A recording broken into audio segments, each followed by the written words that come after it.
ഇന്ന് ഞാൻ ഇവിടെ ഉണ്ടാക്കാൻ പോകുന്നത് വെണ്ടയ്ക്ക പച്ചടിയാണ്. നമുക്ക് വീഡിയോയിലോട്ട് പോവാം. വെണ്ടയ്ക്ക ഒന്ന് നമുക്ക് ഫ്രൈ ചെയ്തെടുക്കാം.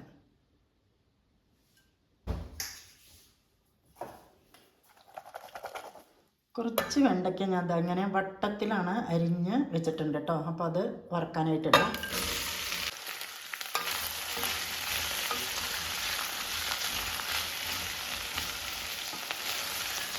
ഇനി ഈ വെണ്ടയ്ക്കയിലേക്ക് എരിവിനനുസരിച്ചുള്ള പച്ചമുളക് കേട്ടോ. നിങ്ങൾക്ക് എത്രയാണ് എരിവ് വേണ്ടത് വെച്ചാൽ അതിനനുസരിച്ചുള്ള പച്ചമുളക് ഇടുക.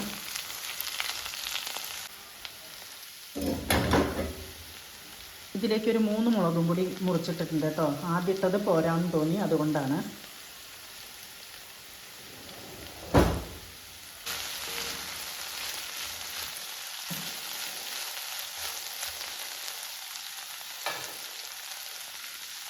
വെണ്ടയ്ക്ക നല്ലപോലെ ആയിട്ടുണ്ട് കേട്ടോ. ഇനി ഇതിലേക്ക് കുറച്ച് ഒരു 1/2 കപ്പോ അല്ലെങ്കിൽ ഒരു 3/4 കപ്പ് വെള്ളം ഒഴിക്കുക.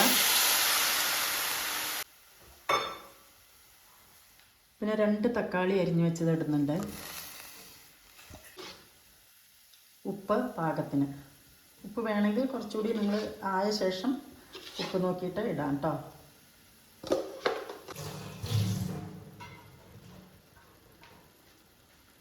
ഇനി ഒരു 10 മിനിറ്റ് അടച്ച് വെച്ച് വേവിക്കുക. ഇപ്പോൾ തക്കാളി വെണ്ടയ്ക്ക എല്ലാം പാകത്തിന് വേവായി. ഇനി നമ്മളിതിലേക്ക് അരപ്പാണ് ഒഴിക്കാൻ പോണത്. ഇത് നാളികേരം കടുക് അരച്ചതാണ് കേട്ടോ. കടുക് അരച്ചിട്ടുണ്ട്. ഇതിൽ കടുക് ഇട്ടിട്ടുണ്ട്, 2 പച്ചമുളക് ഇട്ടിട്ടുണ്ട്, ഒരു 3-4 കുരുമുളകും ഇട്ടിട്ടുണ്ട് കേട്ടോ.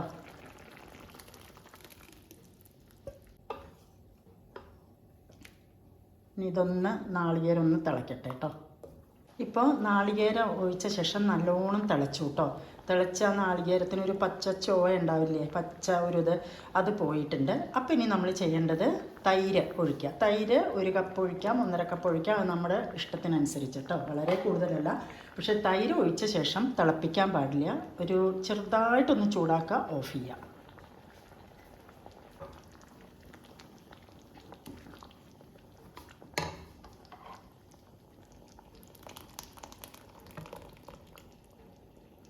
ഞാൻ 1 കപ്പിലധികം തൈര് ഒഴിച്ചിട്ടുണ്ട് കേട്ടോ.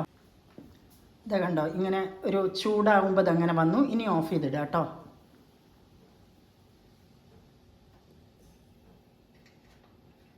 ഇനി നമുക്ക് ഇതിലേക്ക് വറുത്തിടാം. വറുത്തിടാനായിട്ട് ഒരു പാൻ അടുപ്പത്ത് വെച്ച് കുറച്ച് വെളിച്ചെണ്ണ ഒഴിച്ചിട്ടുണ്ട് കേട്ടോ.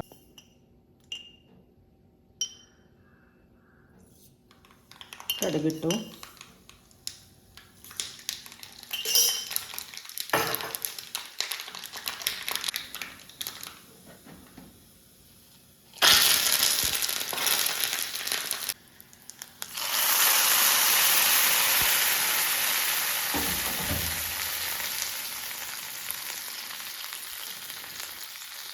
അപ്പോൾ നമ്മുടെ വെണ്ടയ്ക്ക പച്ചടി ഇവിടെ റെഡി ആയിട്ടുണ്ട്.